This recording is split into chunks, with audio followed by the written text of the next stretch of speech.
En primera instancia, quiero dejar expresado en forma concreta y clara mi rechazo al proyecto presentado como presa nacimiento del río Sénger y por consiguiente el estudio de impacto ambiental correspondiente. El gobierno provincial ha convocado una audiencia pública por una obra de importancia en el río Sénger y el lago Fontana. En plena crisis hídrica, antes de que la legislatura aprobara el proyecto de ley de emergencia hídrica y sin que fuera parte de la discusión. Ahora dan en llamar presa del nacimiento del río Sénger, pero que todos ya conocemos como Azud del lago Fontana, un proyecto que se remonta al año 1947, es decir, casi 75 años. Una lectura rápida del estudio basta para ver el nivel de improvisación y que lo propuesto no es solución ante la crisis del agua que viven las poblaciones del sur de Chubut y norte de Santa Cruz. Y si no nos quedamos con una primera vista y comenzamos a profundizar un poco más la lectura, vemos que este proyecto va en sintonía con toda la política del gobierno provincial de Arcioni.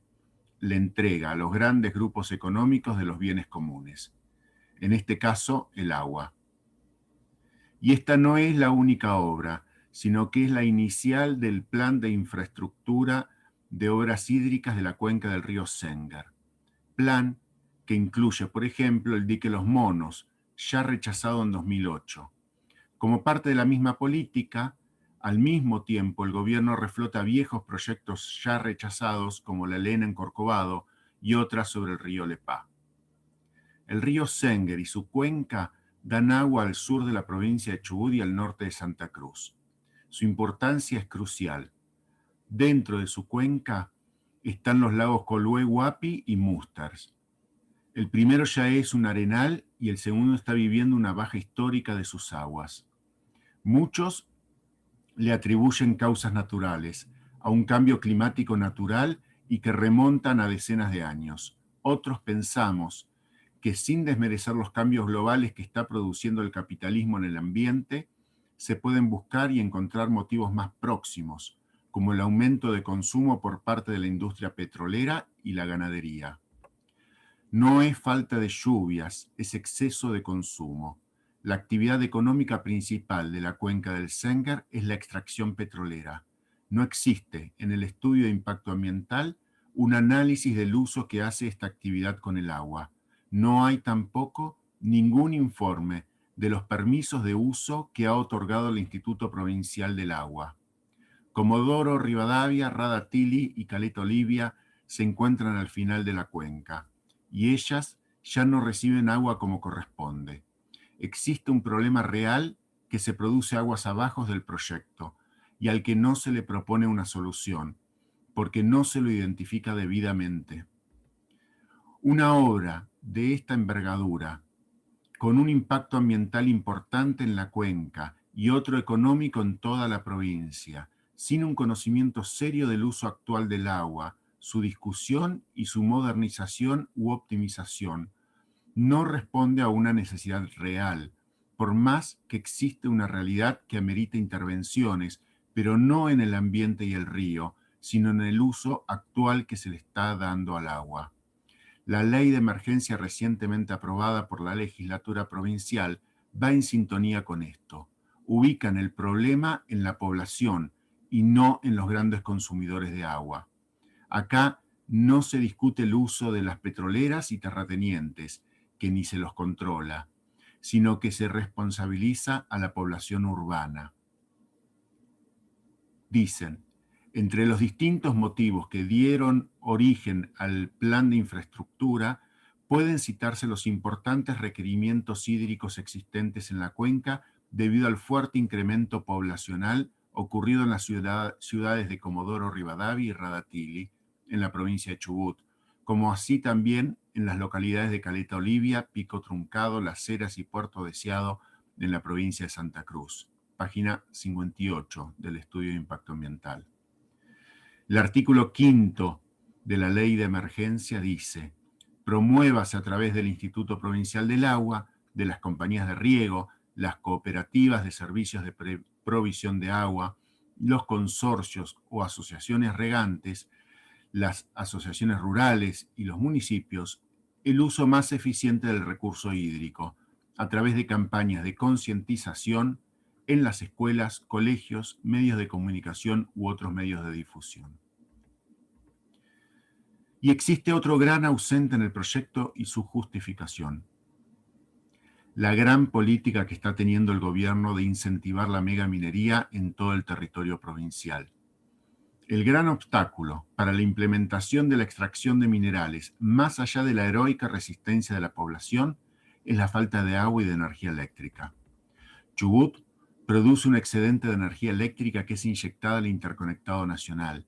No necesita generar más energía en el lago Fontana, en el dique Los Monos, en el río Lepá, en el complejo La Elena, que son 5 represas, sobre el río Carraneufú, sumado a los parques eólicos como el recientemente anunciado del Escorial. La política no es darles energía a las localidades aisladas de la meseta que sufren el abandono del gobierno y se podría solucionar con un tendido eléctrico o con aerogeneradores de mediano porte. La política es crear la infraestructura y ponerla al servicio del saqueo de los bienes comunes.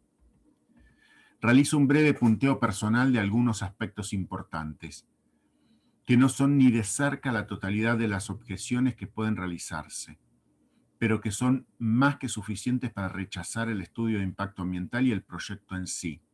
Es decir, no es una cuestión de redacción del documento presentado, sino que habrá que rechazar ahora y en el futuro todo intento de llevar a cabo este proyecto.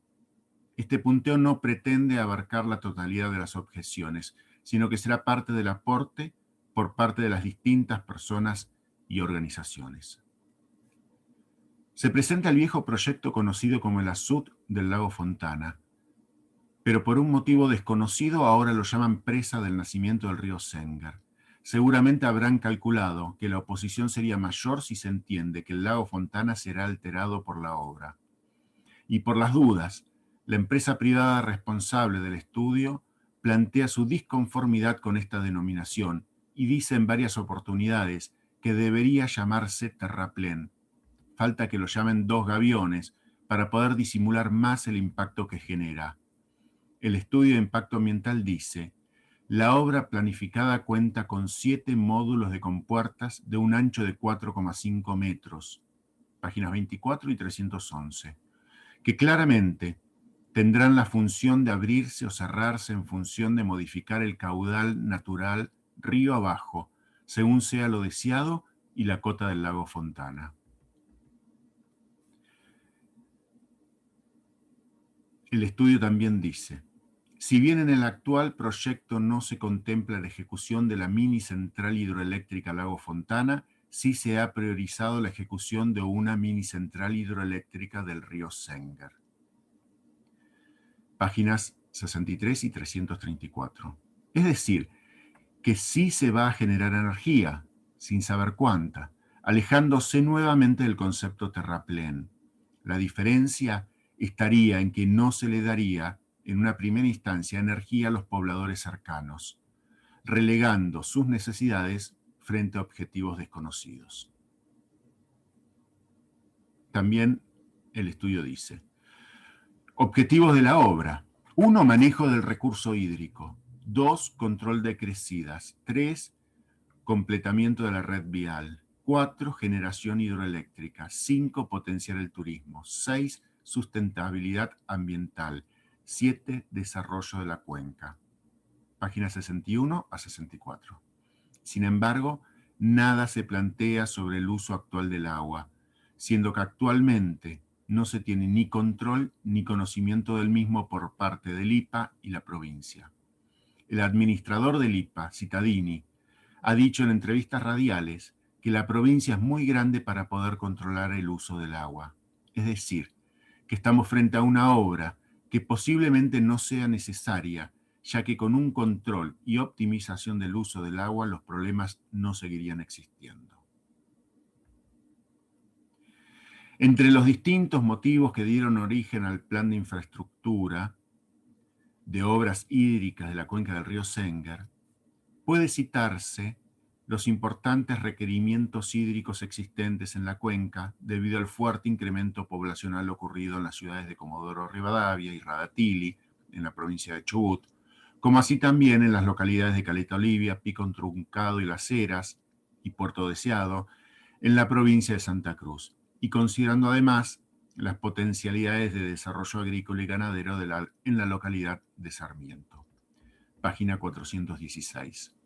Según el ingeniero Héctor Malnero, en la entrevista realizada por No a la Mina Esquel en Instagram, el uso de las poblaciones se limita al 10% del total, por lo que no sería un importante requerimiento hídrico, y existiría, en todo caso, otros no citados o no jerarquizados.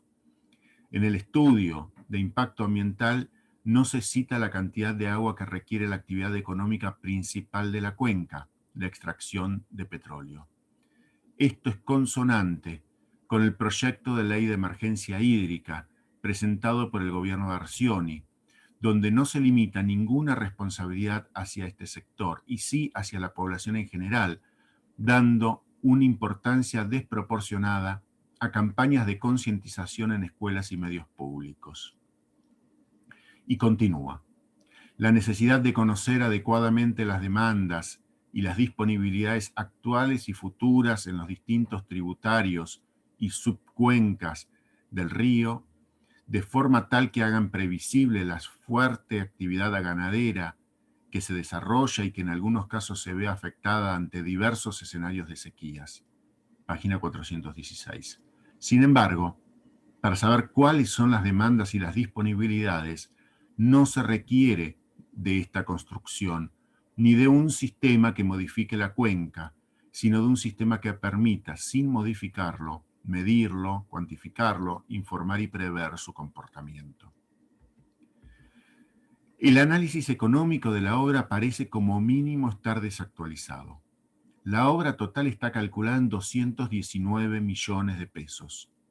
Desconozco qué se puede construir con esa plata, pero en Esquel se construyeron 2 casillas para guardavidas en 2020 por 900.000 pesos. O nos están presentando un documento subvaluado para que pensemos que no es caro, o pretenden subvaluar la obra para luego habilitar a la empresa constructora a solicitar ampliaciones de presupuesto. Desde una visión de la sociedad patriarcal, el hecho de que el estudio de impacto ambiental esté realizado por hombres sin casi participación de mujeres no debería llamar la atención. En la página 54 figuran los responsables técnicos del proyecto, 15 hombres y 2 mujeres. Pero sí debería llamar la atención cuando el propio documento cita: el Ministerio de Obras Públicas es el área del Gobierno Nacional responsable de la planificación y la ejecución de obras de infraestructura. Dentro de sus valores presenta los siguientes: perspectiva de género. Los proyectos de infraestructura abordarán las necesidades de mujeres y población LGTBIQ+, para promover la igualdad y la reducción de brechas en todas las instancias de ejecución de la obra pública. Y en la etapa de construcción, las mujeres y disidencias tampoco son consideradas. En la página 72 figura un detalle de las 120 personas que trabajarán en la obra. No existe ningún cupo o mención especial para mujeres o disidencias. Entre los responsables de la consultora HCA, que realizó el estudio de impacto ambiental, figura Oreste Cittadini, página 54. Esto solo merece la intervención de la Oficina Anticorrupción para verificar que no exista parentesco entre la oficina contratante y la empresa adjudicataria. El propio proceso denominado audiencia pública, regido por la Resolución 138 del 2020, dista enormemente de una audiencia pública real. El proceso se limita a enviar preguntas y observaciones, no objeciones o rechazos, a la propia empresa que realizó el estudio y a 2 correos electrónicos no oficiales. La convocatoria, audiencia pública, No fue realizada en la totalidad de la zona de impacto del proyecto. No fue promocionada en Santa Cruz ni en el resto de la provincia del Chubut, donde existirá un impacto económico importante. No existe mención, ni mucho menos consulta, a las comunidades originarias existentes dentro de la cuenca y zona de impacto del proyecto. La audiencia pública se realiza bajo la resolución 138 del 2020, que indica la metodología virtual ante el aislamiento. No solo la ley nacional que basa a esta resolución ya no se encuentra en vigencia, sino que el gobierno provincial ha dictaminado la presencialidad en la totalidad de las actividades, por lo que no existe motivo alguno para no realizar la audiencia en forma presencial. Pero si fuera necesario realizarla en forma virtual, se podría utilizar una metodología acorde a las posibilidades actuales y sobre todo a la necesidad de expresión, a través de algunas plataformas de videoconferencia, como lo han realizado la Municipalidad de Comodoro Rivadavia ante la audiencia pública por el loteo de la Bajada de los Palitos, o el Gobierno Nacional con la audiencia por la exploración sísmica en la plataforma marina continental argentina. Ante todo lo expuesto, reitero mi rechazo a la realización de la obra, de su estudio de impacto ambiental y del mecanismo de audiencia pública utilizado.